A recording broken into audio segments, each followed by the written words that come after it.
Welcome to the World of Surf channel. Today we are going to be doing a full review on the Pyzel White Tiger. I have a recurring guest here, Geoff Raicer. Geoff is our resident Pyzel expert. Thanks for having me back. Geoff, thanks for coming back on. Really value all of your input and expertise.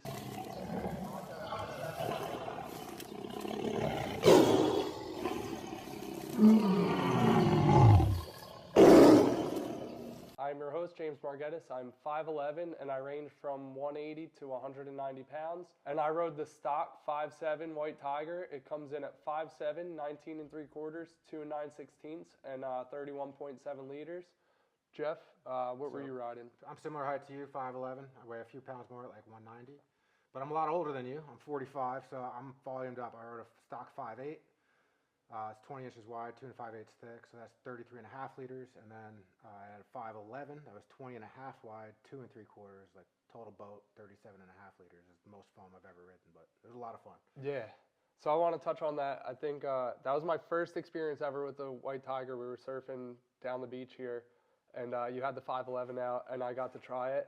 And it was borderline like mid-length for me, but it turned so well, even that like being that big. Like usually you're struggling to turn a bigger board, and it just turned so well. Yeah, totally. So we'll go into the outline of it. Full volume forward outline, beak nose. If it had a swallowtail, it would be a fish. Yeah, he calls it a squash-tailed fish. Yeah, so that's 100% accurate. Wide point moved forward, and it just packs so much foam up front. I'd say medium rails for sure. And like as far as wide point forward goes, I actually measured it. It wasn't as far forward as you think. It was like maybe a half inch. Okay. So it's pretty subtle. And a lot of foam forward. Yeah. Wide point. Semi-performance rear, but super wide squash tail. Yeah. So not super wide. I mean, it's not quite super brand fling wide. Actually, I'd made a board similar to this years ago, before they came out with the White Tiger, and it was wide. And when I saw the White Tiger, I was like, perfect. And it was funny because the only reason my board had a wide squash is I didn't cut the swallow out of it. Okay. You know, and then I saw this, and it was real similar. So I've heard people say that the tail is just too wide, and I guess the question is too wide for what? And we were talking before this and comparing it. It's very similar to the Phantom, the tail. Yeah. Like maybe a little bit wider and a little bit more square, but it's still A little thicker, reminiscent a little of wider. it. Yeah, it's definitely performance-y. So I never really thought about the bottom until we were getting ready to do this, and it's a full double concave. Yeah, exaggerated full. All Yeah. the way from really nose all the way down. Yeah, deepest, like I'd say just beyond middle of the board, back, it gets really deep. Yeah. And then slight V in the tail, kind of pulls the back rail up. This is like, I think one of the most interesting things about this board is the fins, because it's really endless with the 5-fin setup, kind of questionable shape. Is it a fish? Is it a performance groveler? Yep. What fins did you use? So first fin I tried was an AM2, and it went terrible in this thing. I started trying the Kelly fins, the Endure fins, and I really liked them. Then I went to a 2+1. I tried the Lost Evil Twin, and it went okay, but it wasn't great. Yep. I went back to the Endure fins, and then I just started experimenting with bigger and bigger fins. I had these JS Carbo Tunes. I think they're Luke Egan's. They're just the biggest fin that I owned. And there was a little bit of upright, not so much rake on them. They were not that far off from the Endure fins. They were just bigger. And I put them in, and I've loved them. So I've really maintained the thruster just because I felt like it held really well off the bottom, out the top, did everything I wanted. And that's what I found at first when I tried the AM2s as a thruster. It just was like too loose. And that's like hard for me to say with AM2s. That's my go-to fin for all boards, and it's like a great all-around fin. But they were too loose in this board, I think, with the wider tail. Yeah. And also maybe the big, deep double. Yeah. It needs fin. And the waves are so small. I feel like in smaller waves, you want the bigger fin anyway. So then brainstorming some more, I'm thinking it's kind of like a fish. So I rode the Mick Fanning Twin+1. In the FCS2s, the Mick Fanning 2+1 has been my favorite. And as soon as I put these in this board, I did not want to ride anything else. I loved it for groveling. When it got a little bit bigger, I kept them in, and it went really good. Yeah. And then I had to, for review's sake, try it as a quad. So I did the AM2s with the FCS2 Carver quad rear and a medium, which for a medium, these are actually pretty big, these Carvers. So it was a lot of fin, and it went great as a quad for me. You could turn really well still, had plenty of traction, and the speed was still there with the quad. What were the biggest waves you rode in those? Like maybe head high. Okay. Yeah, went good. spectrum. We have some clips. It actually was a bigger day, but I didn't I got a couple of the bigger waves, so maybe slightly overhead. Okay. But And limited with that board's. plenty of traction. Cool. Yeah, went great. So overall, I think it's going to reward more fin. I probably will go back and play with 2+1s, maybe quads, just especially in the weaker surf, just to get a little bit more speed. yeah, yeah. But it responds pretty well to giant fins. Good overview of the fins. Let's dive into the good things or the pros on this board. I'll let you start and take it away from there. Yeah, this board works in really bad waves. So being an East Coast surfer, especially the last 2 years, like this is the worst 2-year run that I can remember as a surfer. So Yep. I would not typically want to ride a board like this, but I mean, when the waves are this bad, you know, I've probably ridden that board more than every other board I own. I own way too many boards, so Yep. you know, there's something to be said. Keep reaching for it. So yeah, in general, works awesome in really poor, below average waves. Catch a ton of waves. Get into them early. Sit way out the back. Still catch waves. Paddle's great.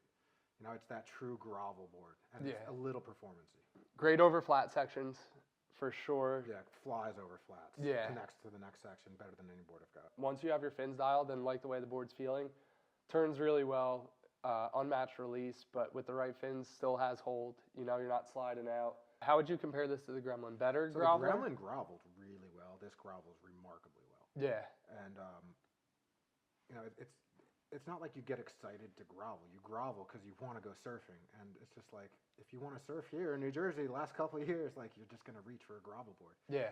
And so I snapped my Gremlin. Super bummed about that. Probably should get another one, but because I snapped it, I just keep riding this.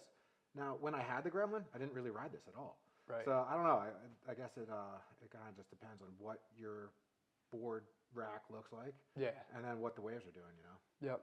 So I'd say if it's in that 1 to 3 foot range, I'm probably reaching for this over the Gremlin.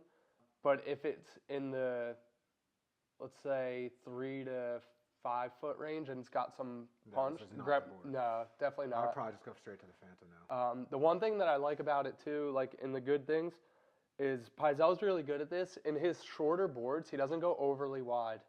Like, He builds it up in the thickness. yeah, builds it up in the thickness. So like my 5'7" at 19 3/4 is the same width as like a 5'9" or a 5'8" kind of daily driver that I would use, or like Yeah. gravel shortboard shape. It's got that same width, just a lot more foam throughout the board I think itself. that's a really good point because there's confusion, right? People don't know how wide or how thick until you've ridden all these boards, and most people don't have access to a ton of different boards, so they Right. just go with whatever. But once you really take the time to ride a board that's a little thicker and not necessarily a lot wider, you might find that it doesn't have as much compromise. From there, we'll dive into the bad things or the cons about this board. One of my gripes with it is the volume forward, which I know that's its strong suit and that's what the board's designed for. But just for review's sake, like riding it in super hollow, but smaller, you know, not like way too big hollow, that front end just caught a lot, and it was hard to knife takeoffs for me personally. If you had everything perfect, and like I think a really high level surfer would have no problem, but just knifing that takeoff with all that volume forward was tough. Yeah, it doesn't work well in a good wave. No. I had a couple times we paddle out and it's like, oh, it's a little bit bigger or better than I thought it was going to be, and I either go back in and change boards, maybe I'll go home and get a different board, but it's not rewarding a good surf. No. Yeah, I think it's like you always want the board to fit the shape of the wave and the curve of the wave, and it's kind of flatter rocker, volume up front, so it's not ideal in cuppier surf, no matter how big it is. Yeah. But I think any flatter faced, like high performance wave, even just flat face gravel, that's where it shines. It goes so fast and just flat faced waves. Yes. A ton of speed up. And maybe a wave pool. It's a good wave pool board. Yeah. A shitty wave pool. Yeah, I didn't have the opportunity to try it in a wave pool. If any of you out there have experience on this in a wave pool, would love to hear what you have to say in your experiences. Drop a comment down below. Not necessarily that this is a con, but you need a lot of fin. Like you're saying, as a thruster, you're riding like extra large sides, Yeah, which they're the biggest fins I've owned. They Yeah. don't work in any other board. the Mick Fanning Twin Plus Ones work best for me, so it needs a lot of fin to really work correctly, I think. Yeah, that's a recommendation for sure. Size up your fins, especially if you plan on riding as a thruster. Size up from, if you normally use mediums, go up to a large. Yeah, If you normally ride large, get something bigger. totally. Or dial in a good twin plus one set because it's a ton of fun. Who do you think would benefit most from this board? So I think an older performance surfer is probably going to benefit most. Obviously, there's some guys who want to ride alternative boards or whatever. Pyzel makes a ton of different boards. So, you know, who this is for, I think just somebody who wants a little bit more volume, a little bit easier to catch waves, and really someone on the East Coast. Yeah. You know, if you're in the Pacific Ocean surfing good waves, there's no reason to have this board in your quiver at all. I think anyone from beginner to advanced will find conditions that this will work in. Beginner, maybe in like a little bit of everything that they're surfing, the extra foam, the extra paddle, the stability for them, I think would be a good benefit. And just like we really need to harp on, it's in the fun performance category. It's something that is meant to bring out, to have fun on like the worst of days. Yeah. Like, if you're advanced but older surfer, you're kind of sizing it up. Like, what's your standard shortboard? 33. Yeah, and what, like, lengthwise? 6'0", 6'1". 6'0", 6'1". So you're saying like 2 liters more and dropping 4 inches. Yeah, drop 4 inches. So personally, for me, I liked the 5'7". I don't think I would like to go any bigger just because of my gremlin experience. Yeah. 5'7", so I'm dropping 5 to 6 inches from my shortboard, and right around the same liters, maybe like a half to a liter, full liter more. Yeah. And I found that worked best for me. This 33-liter board. I prefer to ride to the 37-liter board by far. Just to conclude, White Tiger, great board. Definitely gets a thumbs up from both of us, but definitely a more specialized craft. Yeah, not a one-hit wonder. Yeah, not a one-board quiver. Really good, small, weak waves. And that's really, it just fits in your quiver in that 0 to 3 foot range, and that's about it. Yeah. I liked it in Better Surf, but there's definitely better options out there. And you really had to dial the fins in to make it work. Yeah, you know? and so like if you were going to make a change to the board, what would you do? Oh man, that's a good question. If I was going to make a change to this board, I'd probably add a little bit more nose flip, not necessarily rocker throughout, but more flip in the nose, and maybe pull the tail in a little bit.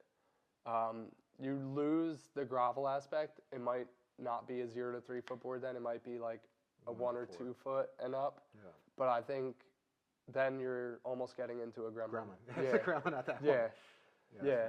So I think there's something in the Pyzel lineup for every scenario. And if you have a quiver and you have multiple boards and you're looking to fill that gap for the 0 to 3 foot, I think there's a great option. Yeah. But if you can only have a few boards, I think that there's better options like all-arounders that you might benefit from. They might go 80% in the really small stuff, but they're going to go 90% in the everywhere else. So I want to thank you all for tuning in. Geoff, huge thanks for always coming on. Your input is greatly appreciated and valued.